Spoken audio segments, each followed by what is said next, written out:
আসসালামু আলাইকুম রহমতুল্লাহি বারাকাতুহু। সম্মানিত দর্শক শ্রোতা ভাই এবং বোনেরা, দেশ সমাচার নামে একটা ইউটিউব চ্যানেলে দেখলাম বাংলাদেশ সরকার ভারতে কাঁচা পাট রপ্তানি বন্ধ করে দিয়েছে। আমরা বাংলাদেশ সরকারকে এই সাহসী একটা সিদ্ধান্ত নেওয়ার জন্য অসংখ্য ধন্যবাদ জানাই। পৃথিবীর প্রায় 95% পাট বাংলাদেশে উৎপাদিত হয়, কিন্তু পৃথিবীর বিভিন্ন দেশে পাট কল আছে।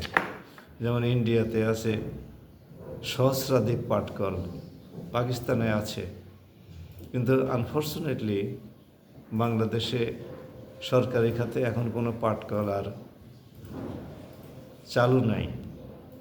1971 সালে পাকিস্তানের কাছ থেকে দেশ যখন স্বাধীনতা লাভ করে, তখন বাংলাদেশ উত্তরাধিকার সূত্রে 70 থেকে 72টি পাটকলের মালিক ছিল এবং সবগুলোই পাটকল ছিল লাভজনক।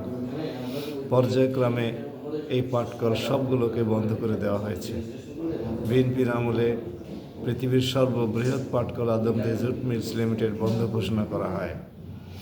পরবর্তীকালে আওয়ামী সরকারের শেষ দিকে এসে একদিনে 29টি পাটকল বন্ধ করে দেওয়া হয়। ওই 29টি পাটকল বন্ধ করার সাথে সাথে বাংলাদেশের সরকারি খাতের সমস্ত পাটকল বন্ধ ঘোষিত হয়ে যায়। যাই হোক, বাংলাদেশ সরকার এখন যদি কাঁচা পাট রপ্তানি বন্ধ করে দেয়, তাহলে বাংলাদেশে আবার নতুন করে পাটকলগুলোকে চালু করতে হবে।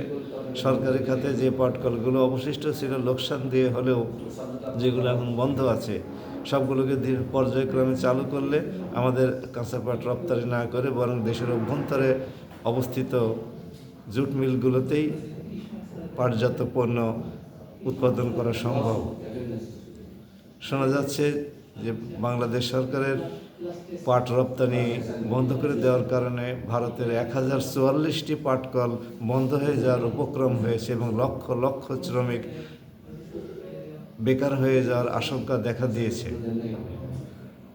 তাহলে বাংলাদেশে যদি যে 70টি পাটকল ছিল সবগুলো এখন সচল না থাকলেও আদমদী জুট মিল তো প্রায় ধ্বংসই হয়ে গেছে।